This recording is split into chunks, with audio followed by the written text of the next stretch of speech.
जज साहब उसके अंदर कुछ प्रश्न केंद्र सरकार से पूछ रहे थे, जिसके जवाब केंद्र सरकार ईडी के पास नहीं थे। कोर्ट के प्रश्न थे, आप कह रहे हैं कि दिनेश अरोड़ा ने इस दौरान जेल में बंद होने के बाद, जेल में रहते हुए, सरकारी गवाह बनने के बाद उसके 10 बार बयान लिए गए। 10 बार। उन 10 बयानों में संजय सिंह जी के बारे में कोई बात नहीं कही गई। 10 बार के बयानों में। उसके बाद दिनेश अरोड़ा को दोबारा गिरफ्तार किया जाता है और उससे 11वां बयान लिया जाता है। 11वें बयान के अंदर वो एक बहुत ही गोलमोल सी बात कहता है कि मेरे एक आदमी ने संजय सिंह के एक आदमी को 1 करोड़ रुपए 2 बार दिए। सिर्फ ये बयान है। उसका जो आदमी है उसकी कोई गवाही नहीं, संजय सिंह जी का जो आदमी है उसकी कोई गवाही नहीं। 1 करोड़ रुपए कहां है किसी को कुछ पता नहीं, कहां पहुंचे कोई पता नहीं, रिकवरी हुई कोई नहीं हुई, अटैचमेंट हुई कोई नहीं हुई। सिर्फ एक आदमी का बयान, एक आदमी का बयान जो 10 बार बयान दे चुका है और संजय सिंह जी के बारे में कुछ नहीं कहता, उसके ऊपर दबाव डाल के 11वां बयान कर लो और आप राज्यसभा का वो सांसद उठा लो जो केंद्र सरकार से सवाल पूछता है एक आदमी के बयान पे। इसका जवाब केंद्र सरकार के पास नहीं था। सुप्रीम कोर्ट का दूसरा सवाल था,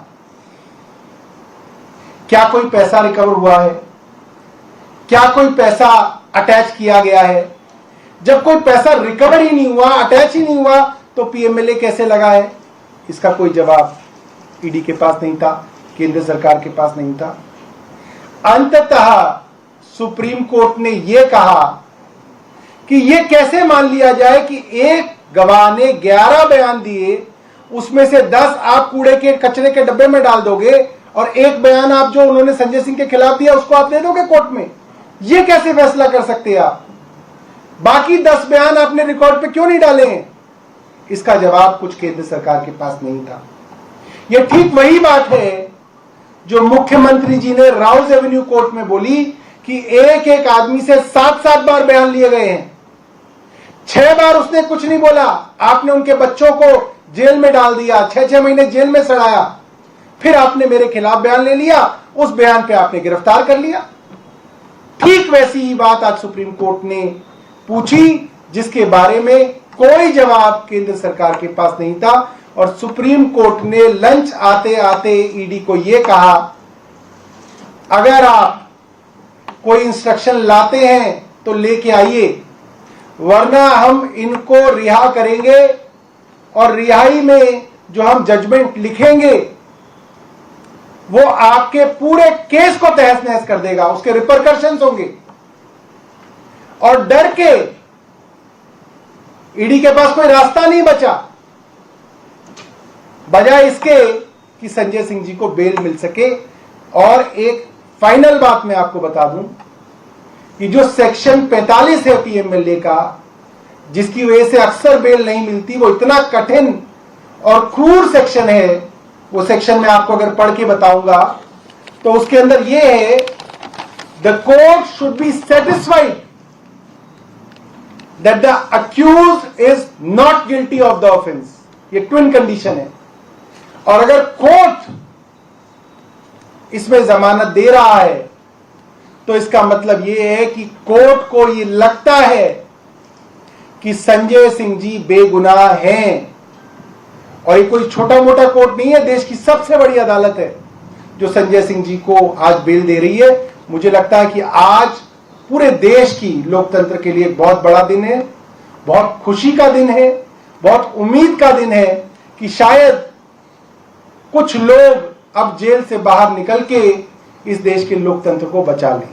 मैं आतिशी जी से कहूंगा कि वो अपनी बात रखें।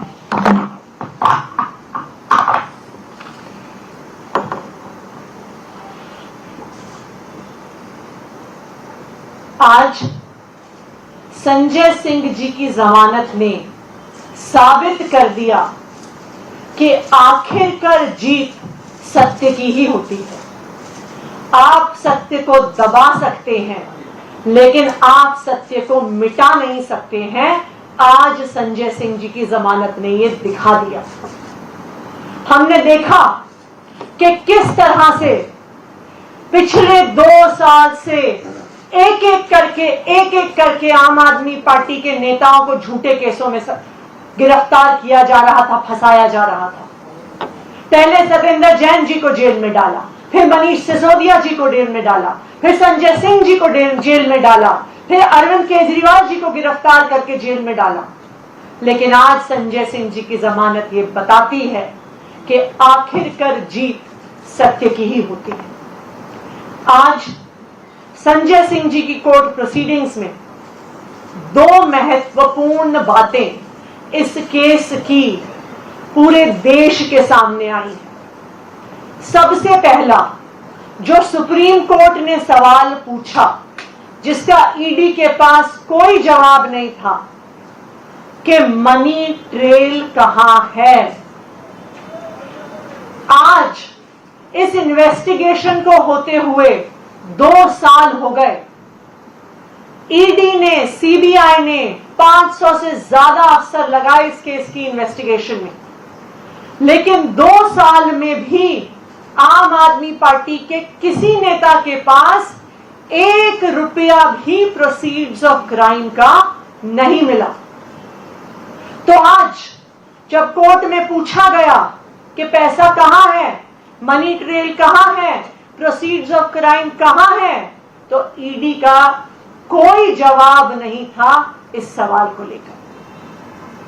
दूसरी महत्वपूर्ण चीज, जो ईडी का सारा केस है जिसके तहत संजय सिंह जी को गिरफ्तार किया, मनीष सिसोदिया जी को गिरफ्तार किया, दिल्ली के मुख्यमंत्री अरविंद केजरीवाल जी को गिरफ्तार किया, सिर्फ और सिर्फ अप्रूवर्स के बयान के आधार पर है।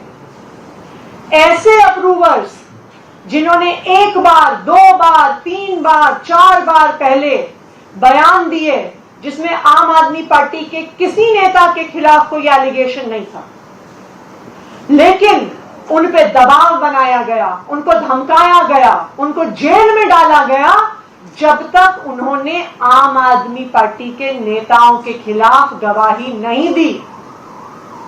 और जैसे ही वो आम आदमी पार्टी के नेताओं के खिलाफ गवाही देते हैं, गवाहियां बंद हो जाती हैं, स्टेटमेंट्स बंद हो जाते हैं, इन अप्रूवर्स को बेल मिल जाती है, जेल से बाहर आ जाते हैं। जैसे दिल्ली के मुख्यमंत्री अरविंद केजरीवाल जी ने राउज एवेन्यू कोर्ट में बताया था कि शरत रेड्डी, उसने 11 बयान दिए और दिल्ली के मुख्यमंत्री अरविंद केजरीवाल जी के खिलाफ कुछ नहीं बोला, लेकिन उस पर दबाव बनाते रहे, उसको महीनों तक जेल में रखा। जब आखिरकार टूट कर, हार कर उसने अरविंद केजरीवाल जी के खिलाफ बयान दे दिया तो उसको तुरंत बेल मिल गई। राघव मगुंटा रेड्डी, उसने 6 बयान दिए जिसमें उसने अरविंद केजरीवाल के खिलाफ कुछ नहीं बोला, लेकिन उसे गिरफ्तार किया, उसे 6 महीने जेल में रखा। जब वो टूट गया, उससे 7वां बयान अरविंद केजरीवाल के खिलाफ लिया, उसके बाद कोई बयान नहीं हुआ। उसके बाद राघव मगुंटा को बेल मिल गई। राघव मगुंटा के फादर मगुंटा श्रीनिवासलू रेड्डी, उन्होंने 2 बयान दिए जिसमें अरविंद केजरीवाल का नाम नहीं लिया, लेकिन जब 6 महीने तक बेटा जेल में रहा तो वो पिता उसके टूट गए और उन्होंने अरविंद केजरीवाल के खिलाफ बयान दे दिया। बेटे को बेल मिल गई, उसके बाद कोई बयान नहीं हुआ। उसी तरह से आज संजय सिंह जी के केस में दिनेश अरोड़ा के बयान के बारे में कई सवाल उठे। सुप्रीम कोर्ट ने भी ईडी से पूछा कि 10 बयान दिनेश अरोड़ा ने दिए जिसमें उसने संजय सिंह के खिलाफ कुछ नहीं बोला। फिर एक 11वां बयान हुआ जिसमें जब वो संजय सिंह के खिलाफ बयान देते हैं तो उसके बाद बयान होने बंद हो जाते हैं।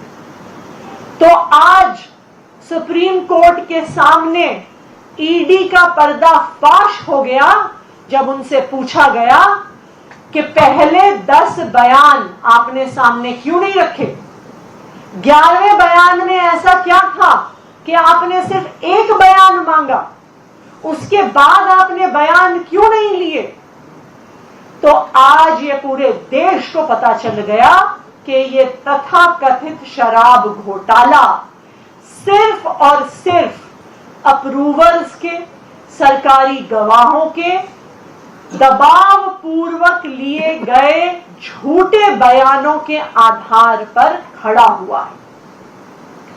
आज जो ईडी का पर्दाफाश हुआ है पूरे देश के सामने, अब हम ये उम्मीद करते हैं कि इस केस में जो एक मनी ट्रेल है उसको अब ईडी इन्वेस्टिगेट करेगी, उसकी जांच करेगी।